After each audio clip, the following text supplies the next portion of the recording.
Hello students, welcome to today's video. Today we'll be talking on a really interesting topic titled thermochemistry. Thermochemistry is that aspect of chemistry that deals with the study of the various types of energy changes associated with various types of chemical reactions. Now let's proceed to talk about thermodynamics. The term thermodynamics simply refers to the flow of heat energy.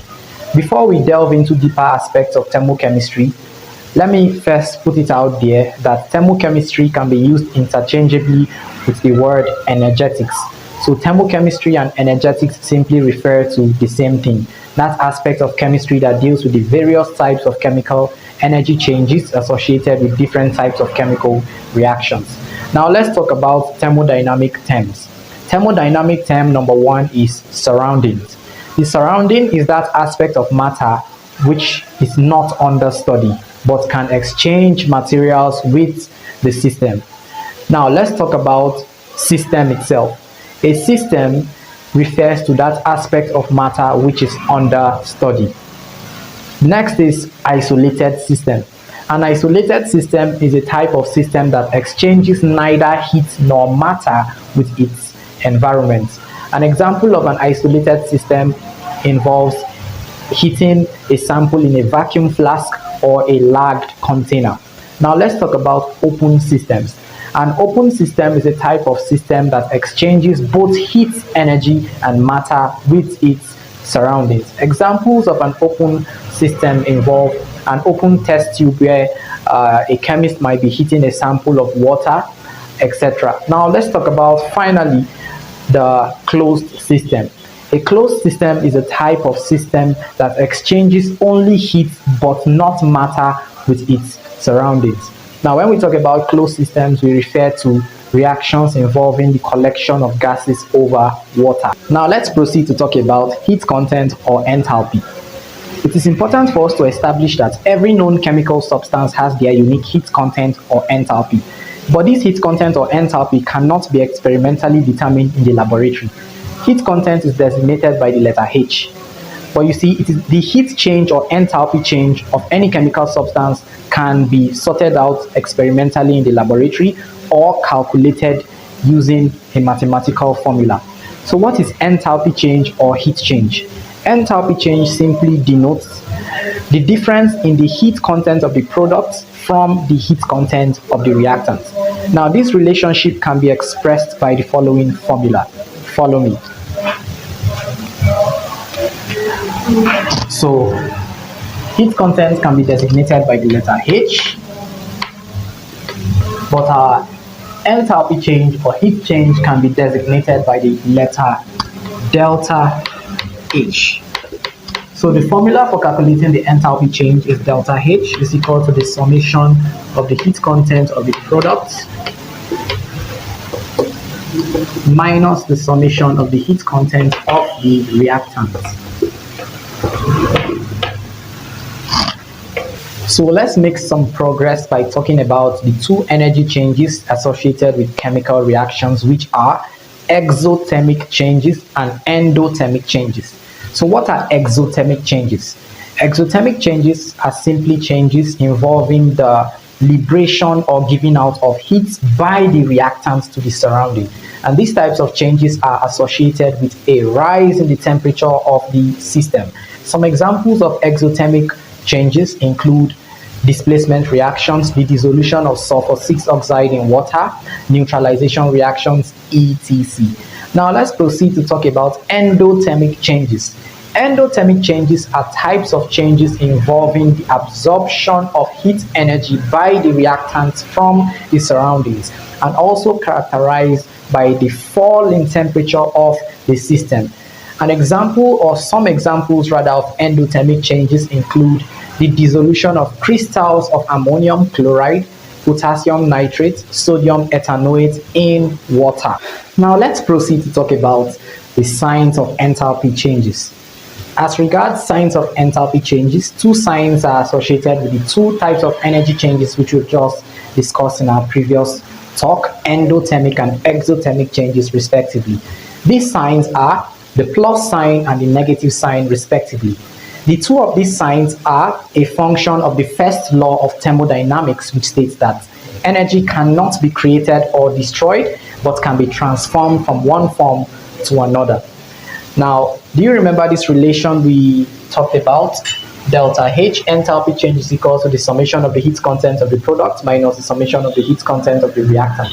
Now, we'll be introducing a hypothetical chemical reaction here, A giving us B plus C, to look at the two possible signs and break it down from there. Now, two possible case scenarios are possible in looking at the signs of enthalpy changes like we just talked about. For case 1, firstly, it is possible that the summation of the heat content of the product is greater than the summation of the heat content of the reactant. I believe you all agree with me on that. Now just follow me and I'll break everything down. That is to say that let's come up with some values and break this down. That means, let's say the heat content of our product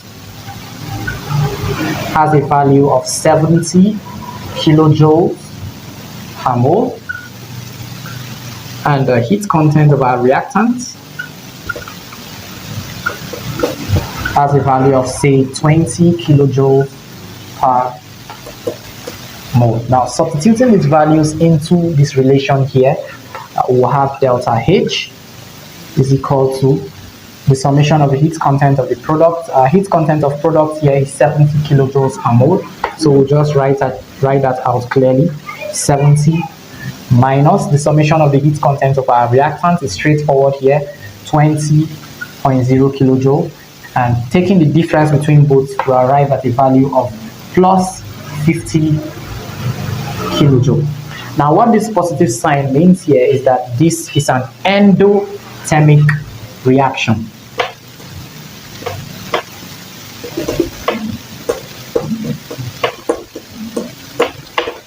So this chemical reaction can be expressed in two possible ways.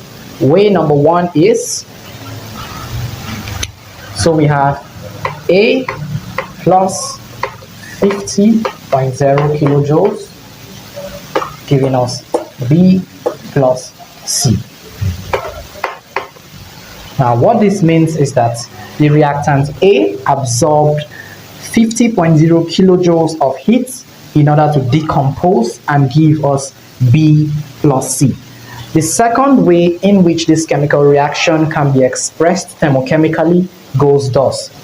So we have A splitting up to give us B plus C, and our delta H is equal to plus 50.0 kilojoules per mole. What this second way implies is that as reactant A breaks up or decomposes to give us product B plus C, the heat change involved is plus 50.0 kilojoules per mole. This simply infers the same thing we explained in the first instance, that reactant A had to absorb a total of 50.0 kilojoules per mole of heat energy in order to break up or decompose to give us B plus C. Now, for case 2, the second likelihood is the heat content, the summation of the heat content of our products being less than the summation of the heat content of our reactants. Now let's say the value of the heat content of our product is equal to, say, 50.0 kilojoules per mole, and the value of the summation of the heat content of our reactants is 100 kilojoule per mole. Substituting these values into the relation above will help us find out the results. So delta H, which is enthalpy change, is equal to the summation of the heat content of the product minus the summation of the heat content of the reactant. Now the heat content of the product here is 50 kilojoules per mole, so that's 50.0 minus the summation of the heat content of our reactant here is 100 kilojoules per mole. So it will be 50.0 minus 100.0, and that will give us a negative value of minus 50.0 kilojoules per mole. So the negative sign here simply indicates that this is an exothermic chain. So this chemical reaction can be written in two possible ways. Number one, D plus E will give us X plus Y plus 50.0 kilojoules per mole. And number two, D plus E giving us X plus Y, and our delta H is equal to minus 50.0 kilojoules per mole. Now hold on, let me break this down a little bit so you can have a simple understanding of what we're talking about. So the first method simply indicates that as reactants D and E combines to give us product X and Y, 50.0 kilojoules per mole of heat is given off by the reactant and then gained by the surroundings. That's why you can see a positive sign. This region represents the surrounding, and we have already touched on the various thermodynamic terms. So by now I believe you're quite familiar with what the term surrounding denotes. So for number two here, as D and E, as reactants D and E combines to give us products X and Y, our delta H, which represents our enthalpy change, is equal to negative 50.0 kilojoules per mole. I believe this very one is much more understandable than the first method we wrote it down. This simply indicates that the reactant liberated or gave off 50.0 kilojoules per mole of heat to the surroundings. So whenever you see a negative sign accompanying a thermochemical equation, you should clearly know that it involves an exothermic change.